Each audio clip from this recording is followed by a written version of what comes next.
নির্জনতার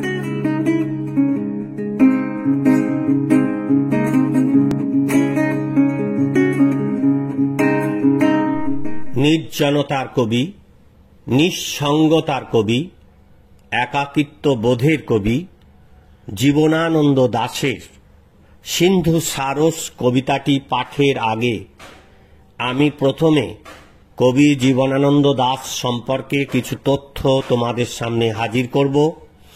তারপর সিন্ধু সারস কবিতার প্রাথমিক তথ্য তুলে ধরে কবিতাটি পংক্তি ধরে ধরে বিশ্লেষণ করব।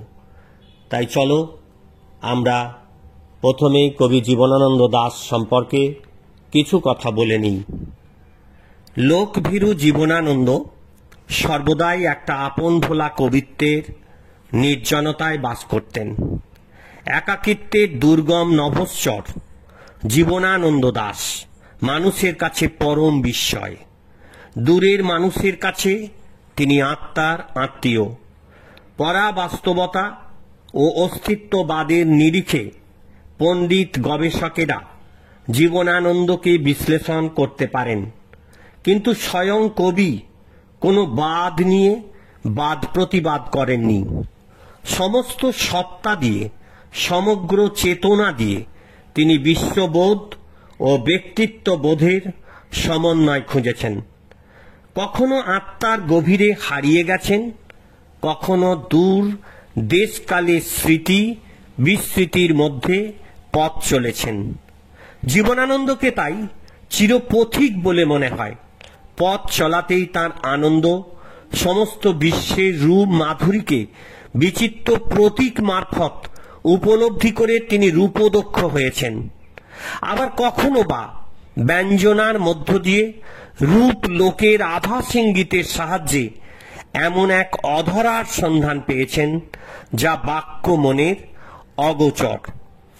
1925 খ্রিস্টাব্দে কল্লোল পত্রিকায় তার প্রথম আত্মপ্রকাশ নীলিমা কবিতার মধ্য দিয়ে। তার প্রথম কাব্যগ্রন্থ 1927 খ্রিস্টাব্দে প্রকাশিত ঝরা পালক। এরপর 1936 সালে পাণ্ডুলিপি, 1942 সালে বনলতা সেন, 1944 সালে মহাপৃথিবী এবং 1948 সালে সাতটি তারা তিমির, অর্থাৎ এগুলো মৃত্যুর পরে প্রকাশিত হচ্ছে। রূপসী বাংলা 1957, বেলা অবেলা কালবেলা 1961, সুদর্শনা 1973, মন বিহঙ্গম 1979, আলো পৃথিবী 1982 ইত্যাদি। আমাদের পাঠ্য সিন্ধু সারস কবিতাটি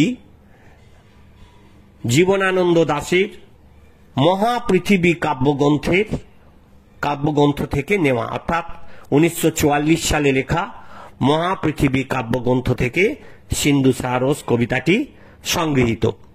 এই মহাপৃথিবী কাব্যগ্রন্থটি কবি জীবনানন্দ দাশ উৎসর্গ করেছিলেন দুজন আধুনিক কবিকে। একজনের নাম প্রেমেন্দ্র মিত্র, অন্যজনের নাম সঞ্জয় ভট্টাচার্য।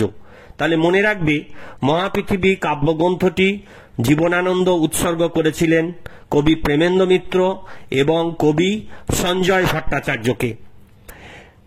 সিন্ধু সারস কবিতাটির প্রকাশকাল 1343 বঙ্গাব্দের আশ্বিন মাস কবিতা পত্রিকায়। প্রথম প্রকাশ 1351 বঙ্গাব্দে, অর্থাৎ 1944 খ্রিস্টাব্দে মহাপৃথিবী কাব্যগ্রন্থে স্থান পাওয়া, অর্থাৎ কাব্যে স্থান পেয়েছে 1944-এ। আর বাংলায় মানে কবিতাটা প্রথম প্রকাশিত হয়েছে সেটি কবিতা পত্রিকাতে 1343 বঙ্গাব্দে।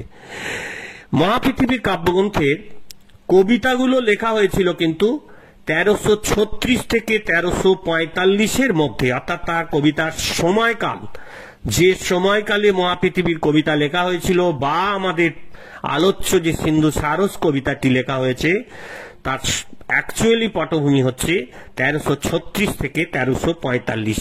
আমরা আগেই বলেছি যে কবিতা পত্রিকার আশ্বিন সংখ্যায় কবিতাটি স্থান পেয়েছে 1343 বঙ্গাব্দে। তাহলে 1336 থেকে 1345-এর মধ্যেই 1343 পরে বুঝে নিয়েছি নিশ্চিত। এবারে জেনে রাখো, এই সিন্ধু সারস কবিতাটিতে শেলির একটি কবিতার প্রভাব পড়েছে। সেই কবিতাটির নাম টু দ্য স্কাইলার্ক। মনে থাকবে, টু দ্য স্কাইলার্ক। এই কবিতাটিতে মোট 10টা স্তবক আছে, অর্থাৎ স্তবক সংখ্যা 10 এবং পংক্তি সংখ্যা 50। প্রত্যেকটি স্তবকে 5টি করে পংক্তি আছে। তাহলে চলো এবার আমরা কবিতাটি প্রত্যেকটি স্তবক প্রথমে পাঠ করব এবং প্রত্যেকটি স্তবক পাঠের পর প্রত্যেকটি পংক্তি ধরে ধরে আমরা আলোচনা করব। এখন তাহলে আমরা সেই আলোচনায় অংশ নিচ্ছি। চলো। তু এক মুহূর্ত শুধু রৌদ্রের সিন্ধুর কোলে তুমি আর আমি, হে সিন্ধু সারস। মালাবার পাহাড়ের কোল ছেড়ে অতি দূর তরঙ্গের জানালায় নামি, নাচিতেছ টারান্টেলা রহস্যের। আমি এই সমুদ্রের পাড়ে চুপে থামি, চেয়ে দেখি বরফের মতো সাদা ডানা দুটি আকাশের গায়ে, ধবল ফেনার মতো নেচে উঠে পৃথিবীরে আনন্দ জানায়। সিন্ধু সারস কবিতায় কবির স্বপ্নের প্রকৃতি এবং স্বপ্নভঙ্গের পরিণাম সমানভাবে স্থাপিত হয়েছে এবং প্রদর্শিত হয়েছে। একটা বিপুল দূরত্ব না থাকলে তা সে সময়ের হোক বা বর্তমানের হোক, মহৎ কিছুকে নির্ভুলভাবে বোধ করা যায় না। তাই সমুদ্রের পাড়ে কবি দাঁড়িয়েছেন নীরবে, আর সিন্ধু সারস মালাবার পাহাড় ছেড়ে ফিরে চলে গেল অতি দূর সমুদ্রের গহনে। দুইয়ের মাঝখানে প্রসারিত শিল্পসম্মত দূরত্ব। সমুদ্র যেন তরঙ্গায়িত নীল অরণ্য, সিন্ধু সারস আত্মবিস্তৃত বিহ্বল নৃত্যে মুক্ত আনন্দকে ছিটিয়ে দিচ্ছে সর্বত্র। এ নাচ টারান্টেলা নাচ। টারান্টেলা শব্দের আক্ষরিক অর্থ বিষাক্ত মাকড়সা, কিন্তু ইটালির একটা নৃত্যের অনুষঙ্গ এখানে উঠে এসেছে। তাই ইটালির ওই রহস্য নৃত্যের উন্মাদনায় মানুষ নাকি গরলমুক্ত হতে পারে, এরকম একটা ভাবনা এখানে প্রকাশিত। এ ডলস হাউসের নোরাও অক্লান্ত হয়ে নেচেছিল জীবনের বিষাদকে ঝেড়ে ফেলার জন্য, ঠিক যেমনটি নেচে চলেছে এই সিন্ধু সারস। সমুদ্রও যেন নাচছে, পৃথিবীর গরলকে প্রতি মুহূর্তে আত্মসাৎ করে নীল হয়েছে সমুদ্র বাড়ি, কিন্তু সত্তার স্ফূর্তি বিনষ্ট হয়নি। সমুদ্রের অফুরন্ত উল্লাসে শ্বেত ফেনার মতো যেন ভেসে চলে সিন্ধু সারস জলে ও আকাশে। ম্যাজিক কেসমেন্ট এ ধরা পড়ে ছবি, নীল সমুদ্র ও নীল আকাশ। অপ্রাপণীয় বলেই নীল, কারণ নীল রং গভীরতার প্রতীক। ওই সাদা পাখিরা বেঁচে থাকার পুরানো প্রতীক। তাই তো তার সাদা ডানা দুটি আকাশের গায়ে। সঙ্গে সঙ্গে আমরা দেখতে পাচ্ছি তার দিকে কবি তাকিয়ে যেন বর্তমান ভাবময় জীবন থেকে একটা মুক্ত সুস্বাদ জীবনকে আস্বাদন করতে চাইছেন, তার ইঙ্গিত দিলেন। তাই পৃথিবীরে আনন্দ জানায়। এই আনন্দ জানানো যেন এই সিন্ধু সারসের নাচের মধ্যে সেই পৃথিবীতে আনন্দ জাগিয়ে তোলার বার্তা পৌঁছে দিলেন। মুছে যায় পাহাড়ের শিঙে শিঙে গৃধিনীর অন্ধকার গান, আবার ফুরায় রাত্রি হতশ্বাস, আবার তোমার গান করিছে নির্মাণ নতুন সমুদ্র এক সাদা রৌদ্র, সবুজ ঘাসের মতো প্রাণ পৃথিবীর ক্লান্ত বুকে। আবার তোমার গান শৈলের গহ্বর থেকে অন্ধকার তরঙ্গেরে করিছে আহ্বান। প্রথম ছবিতে আমরা পাই কবি এবং বর্তমানের মানুষকে। ছবি ফুটেছে দূর কালীর নীলিমাময় বৃন্তে। গভীর আনন্দে স্পন্দিত। একালের দর্শক সমুদ্র তটে দাঁড়িয়ে নিষ্পন্দ। কিন্তু এই দ্বিতীয় পংক্তিতে এসে আমরা নতুন ছবি দেখলাম। পাহাড়ের শিঙে শিঙে সারা রাত ধরে গৃধিণীর গান গাওয়া।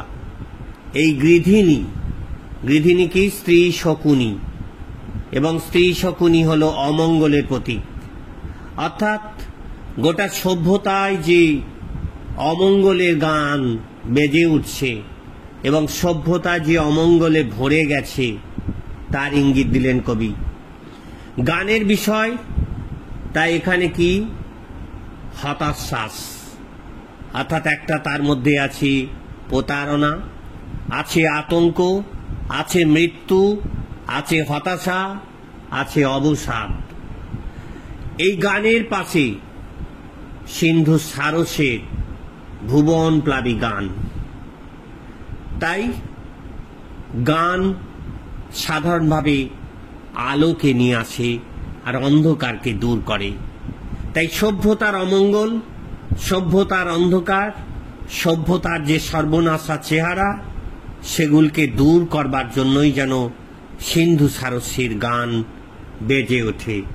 আর সে গান নিয়ে আসে আনন্দের বার্তা। তাই গান এখানে আনন্দের প্রতীক। পাহাড় এখানে সভ্যতার উপমান। গহ্বর হলো পাদদেশ বা ভূমিকা। গুহায় রয়েছে আদিম সভ্যতার একটা প্রাণাবেগ। তাকেই ডাক দিয়ে চলেছে সমুদ্রের পাখি। সিন্ধু সারসের গান যেহেতু আনন্দের সমাচার এনে দিল, তাই তার মধ্যে একটা প্রাণের স্পন্দন আছে। কারণ এই পাখি হলো ওয়াটসওয়ার্থের গ্রিন লিনেটের মতো কিংবা কিটসের নাইটিঙ্গেলের মতো। জানো কি, অনেক যুগ চলে গেছে, মরে গেছে অনেক নৃপতি, অনেক সোনার ধান ঝরে গেছে জানো নাকি, অনেক গহন ক্ষতি আমাদের ক্লান্ত করে দিয়ে গেছে, হারাইছি আনন্দের গতি। ইচ্ছা, চিন্তা, স্বপ্ন, ব্যথা, ভবিষ্যৎ, বর্তমান, এই বর্তমান হৃদয়ে বিরস গান গাহিতেছে আমাদের বেদনার আমরা সন্তান। আধুনিক কালে আমরা যত এগিয়ে চলেছি ততই অন্ধকার ছেয়ে চলেছে। আমাদের চিন্তা, ক্লান্তি, ব্যথা, শূন্যতারও গান আছে। তা বিবর্ণ, তা বিরস, কারণ আমরা বেদনার সন্তান। তাই তো আমরা দেখতে পাচ্ছি যে অনেক যুগ চলে গেছে, অর্থাৎ সভ্যতা গতিশীল, অনেক কিছু বদলে যাচ্ছে প্রতি মুহূর্তে। সেখানে মরে গেছে অনেক নৃপতি, অনেক রাজাদের মৃত্যু ঘটে গেছে, অনেক সোনার ধান ঝরে গেছে জানো নাকি। অর্থাৎ জীবনের বৃন্ত থেকে আমরা বহু কিছু হারিয়ে ফেলেছি। মানববৃক্ষের বটগাছ থেকে প্রতি মুহূর্তে পাতা ঝরার মতো সবকিছু ঝরে পড়েছে। অনেক সোনার ধান, সোনার ফসল ঝরে গেছে, অনেক গহন ক্ষতি হয়েছে, এবং চারদিকে জগতে আজ অন্ধকারাচ্ছন্ন পরিবেশ আমাদের ক্লান্ত করে দিচ্ছে। তাই আমরা হারিয়ে ফেলছি আমাদের আনন্দের গতি। আজ সিন্ধু সারস আমাদের সেই দুঃখ, সেই যন্ত্রণা, সেই ক্লান্তির মাঝে একটু হলেও আশার সঙ্গীত। তাই ইচ্ছা, চিন্তা, স্বপ্ন, ব্যথা, ভবিষ্যৎ, বর্তমান, এই সব কিছু আজ একাকার হয়ে যাচ্ছে, কারণ আমাদের হৃদয়ে বিরস গান বাজছে। আমরা বেদনার সন্তান হয়ে আজ যন্ত্রণায় কষ্ট পাচ্ছি, আমরা হতাশার মধ্যে আচ্ছন্ন হয়ে যাচ্ছি। জানি পাখি, সাদা পাখি, মালাবার ফেনার সন্তান, তুমি পিছে চাহো নাকো, তোমার অতীত নেই, স্মৃতি নেই, বুকে নেই আকীর্ণ ধূসর পাণ্ডুলিপি। পৃথিবীর পাখিদের মতো নেই শীত রাতে ব্যথা আর কুয়াশার ঘর।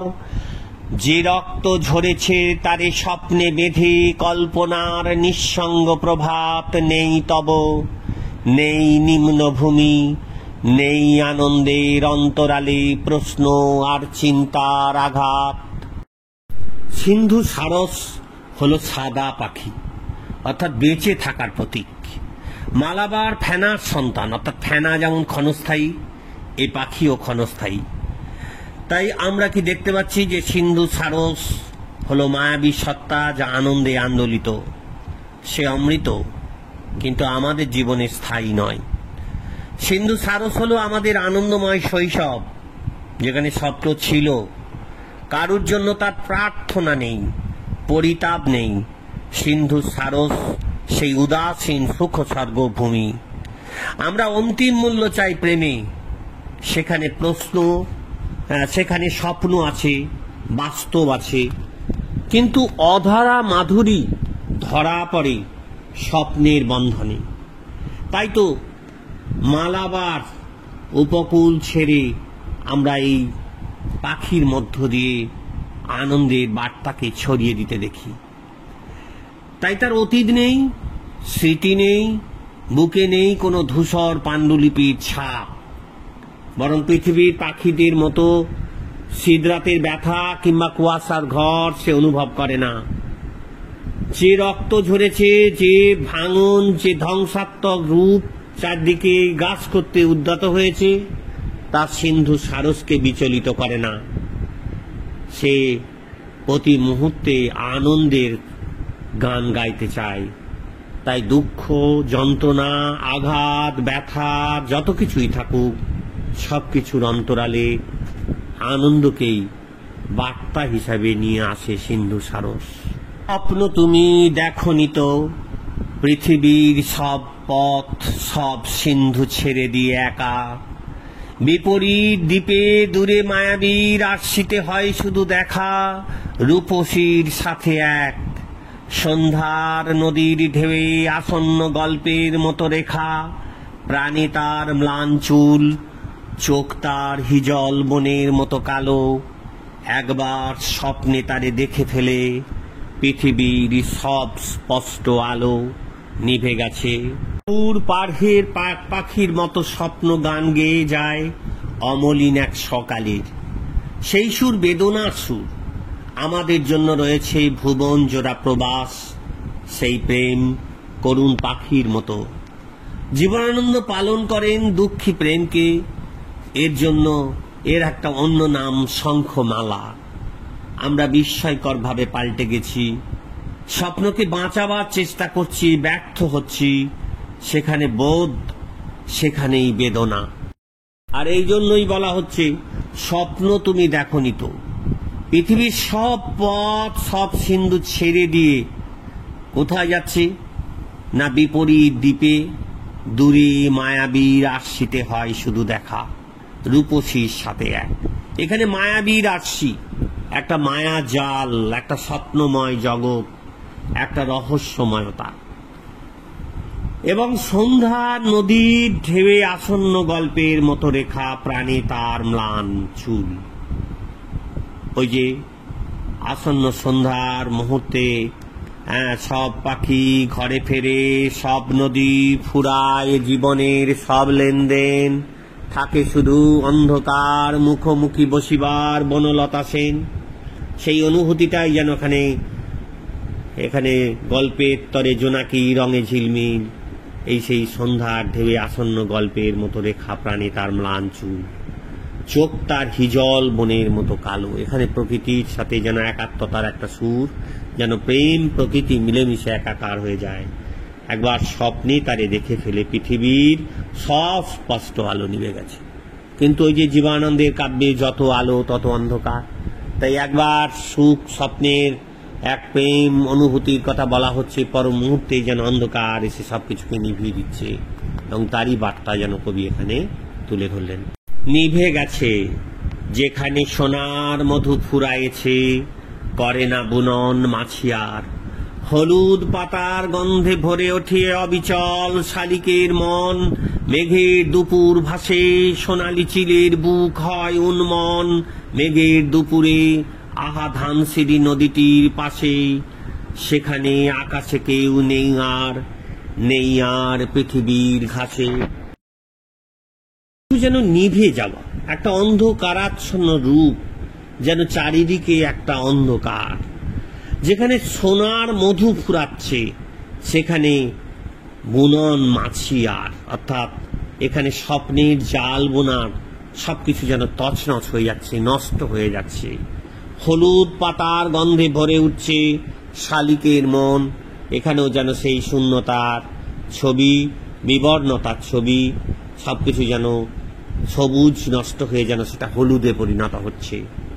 মেঘের দুপুর ভাসছে, সোনালি চিলের বুক হচ্ছে উন্মন, এবং জীবনানন্দের অতি পরিচিত ধানসিঁড়ি নদী এখানে প্রকৃতির অনুষঙ্গে, জীবনের অনুষঙ্গে, মৃত্যুর অনুষঙ্গে উপস্থিত হচ্ছে।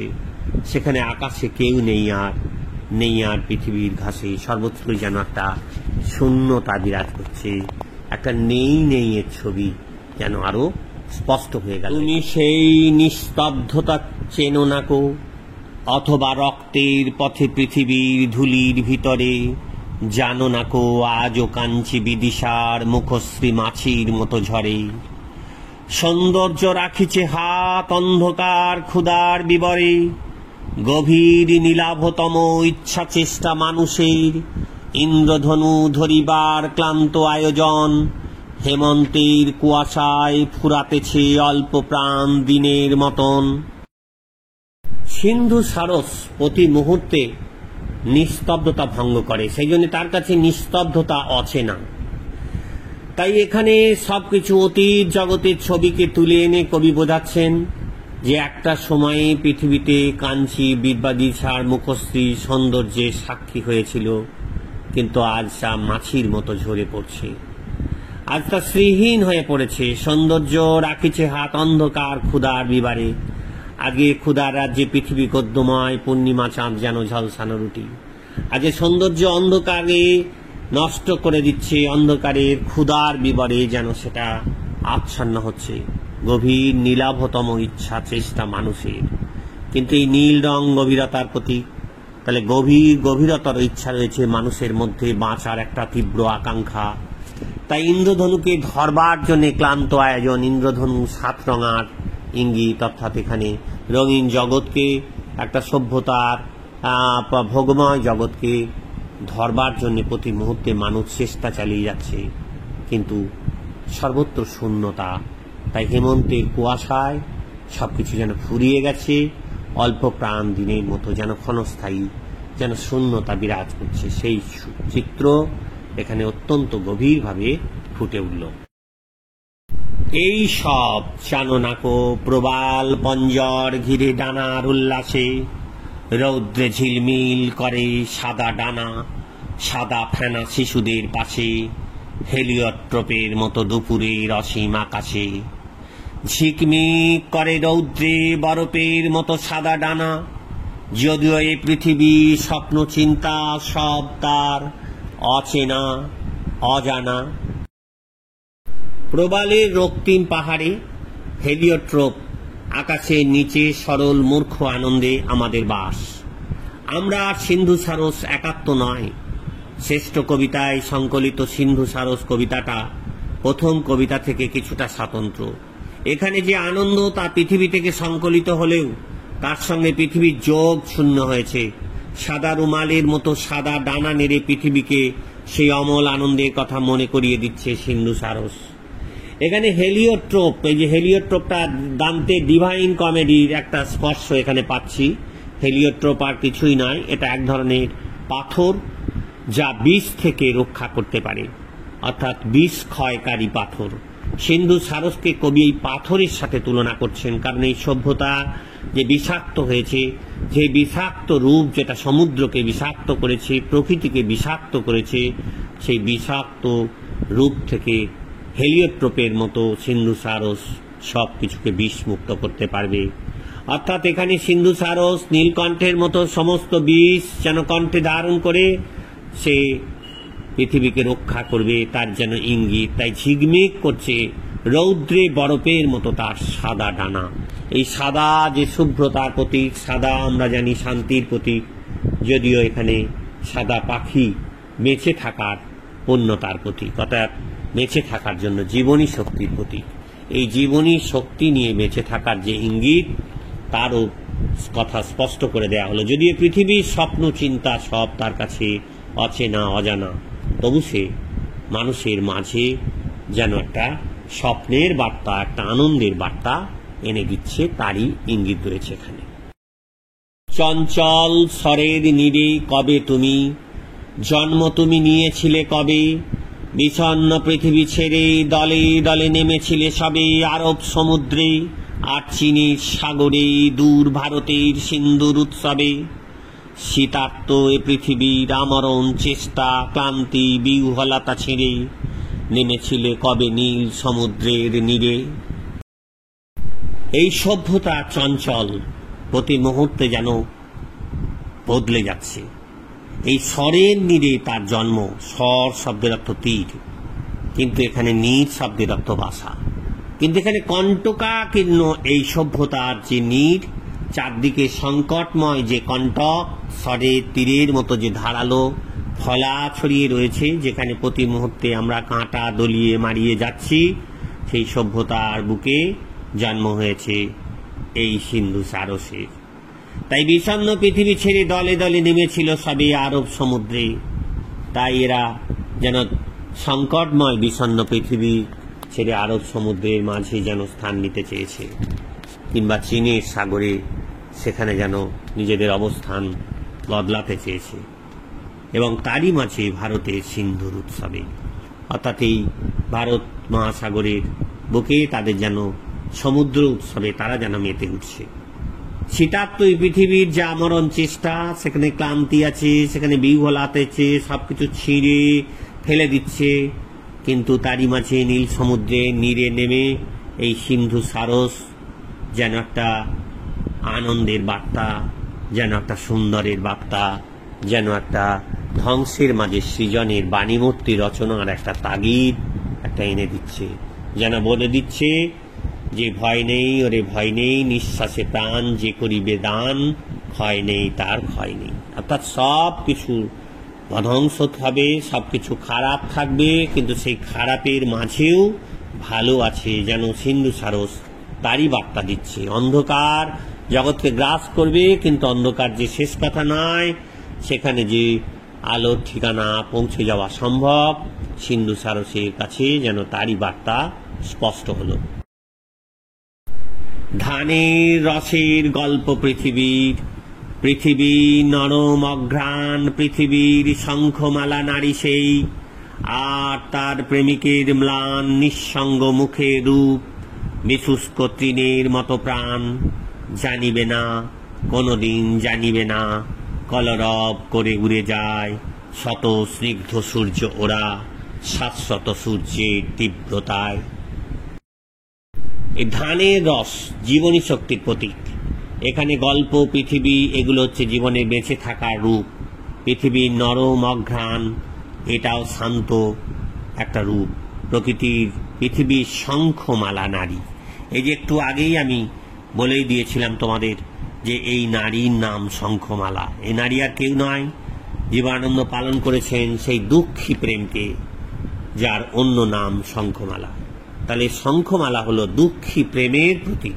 তাই মনে রাখবে, এটা দুঃখী প্রেমের প্রতীক। আমরা বিস্ময়কর ভাবে যে পাল্টে যাচ্ছি, স্বপ্নকে বাঁচাবার যে চেষ্টা করছি কিন্তু ব্যর্থ হচ্ছি, যেখানে বোধ সেখানেই বেদনা এসে বাসা বাঁধছে। তাই নিঃসঙ্গ মুখে রূপ, মানুষ একা হয়ে যাচ্ছে, বিশুষ্ক তৃণের মতো প্রাণ, অর্থাৎ সব যেন শুকিয়ে যাচ্ছে। জানিবে না, জানিবে না, অর্থাৎ সভ্যতা এভাবে একটা শেষ হয়ে যাবার মতো জায়গায় পৌঁছে যাবে, কিন্তু তবু কলরব করে উড়ে যায় শত স্নিগ্ধ সূর্য ওরা, শাশ্বত সূর্যের তীব্রতায়। কারণ এই শাশ্বত সূর্য, তার যে আলো যেমন চিরন্তন, তেমনি সিন্ধু সারসের আনন্দ চিরন্তন। তাই পৃথিবীতে ধ্বংস আসবে, দুঃখ আসবে, আনন্দ আসবে, বেদনা আসবে, হতাশা আসবে, সর্বত্র একটা ভাঙনের ছবি স্পষ্ট হবে, অন্ধকার সবকিছুকে গ্রাস করবে, কিন্তু অন্ধকার শেষ কথা নয়, শাশ্বত সূর্যের তীব্রতায় তা আলোকিত হবে। সিন্ধু সারস সেই আলোর বার্তা এনে দেবে, এটাই কবির কাঙ্ক্ষিত সত্য। কবি যেন তারই ইঙ্গিত এখানে স্পষ্ট করে দিলেন। তাহলে সার্বিকভাবে কবিতাটা যদি আমরা বিশ্লেষণ করি, তাহলে দেখব যে মা পৃথিবীর অন্তর্গত কবিতা বলিতে বিষাদের নীরব ছায়া রয়েছে সর্বত্র। এর পিছনে মৃত্যু মোক্ষ নিপ্রধান নয়, বিস্ময় বোধও আছে। মালাবার ফেনার সন্তান সিন্ধু সারসের উপস্থিতি এবং কবির বিশ্লেষণ ও বিস্ময়ের, তার প্রতি জিজ্ঞাসা মূলত আত্মজিজ্ঞাসা। কবির দ্বন্দ্বময় ব্যক্তি জীবনের পাশাপাশি দ্রুত রসাতলগামী মূল্যবোধের সঙ্গে কবির অপরিচয় ভেতরে ভেতরে তাকে ক্ষয়িত করেছিল। তাই তার সবাক বেদনা বা অবাক বিস্ময় সিন্ধু সারস কবিতায় অনেক জিজ্ঞাসায় স্পন্দিত হয়েছে। মানুষের মনের অবস্থা বিশ্লেষণ করতে গিয়ে সমুদ্র সন্ধানী পাখির প্রসঙ্গে এনেছেন কবি। তাই কবিতায় পাখির ভূমিকা গৌণ, ক্ষতময় বর্তমান হৃদয়ই আসলে মুখ্য।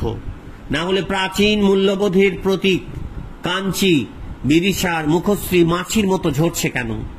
অথবা সৌন্দর্য অন্ধকার ক্ষুধার বিবরে কেন? ইচ্ছে কেন হেমন্তের কুয়াশায় অল্প প্রাণ?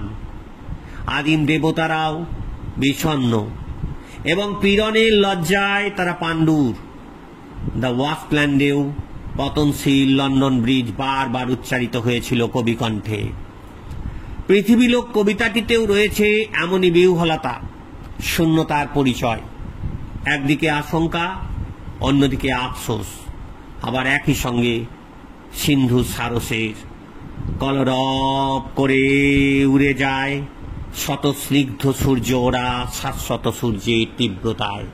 এই যে শেষ অংশে কবি যে কথাটা বললেন, তার মধ্যেই তো আসল শান্তির বাণী। তাই প্রাচীনকালের স্বপ্নময় শান্তির বৈপরীত্যে বর্তমানে দ্বন্দ্বময় যুগমানস একই সূত্রকল্পে চিত্রিত হয়েছে এই সিন্ধু সারস কবিতায়। এই বৈপরীত্যের যুগ্মতা, যেটাকে আমরা অ্যাম্বিগুইটি বলি, জীবনানন্দের প্রথম পর্বের কাব্য জুড়ে সেটা প্রতিষ্ঠিত। বাস্তব ধর্ম বিচারের আকাঙ্ক্ষা নিয়ে সিন্ধু সারসকে পর্যবেক্ষণ করেছেন কবি। শান্তি সৌন্দর্যের প্রতীকের মাধ্যমে অতীত ধর্ম পরিবেশিত হয়েছে এখানে। সিন্ধু সারসের অতীত স্বপ্ন জাগিয়ে দিয়ে বিলীন হয়েছে সামুদ্রিক জগতে। সুতরাং এই পর্যন্ত আশা করি জিনিসটা তোমরা বুঝতে পেরেছ। এই ছিল সিন্ধু সারস কবিতার উপর আমার আজকের আলোচনা। আমার এই আলোচনা যদি তোমাদের বিন্দুমাত্র কাজে লাগে তাহলে আমি নিজেকে ধন্য মনে করব। সকলে ভালো থেকো, সুস্থ থেকো। যদি তোমাদের সত্যিই ভালো লাগে তাহলে আমার চ্যানেলটাকে সাবস্ক্রাইব করবে, যাতে পরবর্তীকালের ভিডিওগুলো তোমাদের আবার আমি পৌঁছে দিতে পারি। অবশ্যই ধন্যবাদ।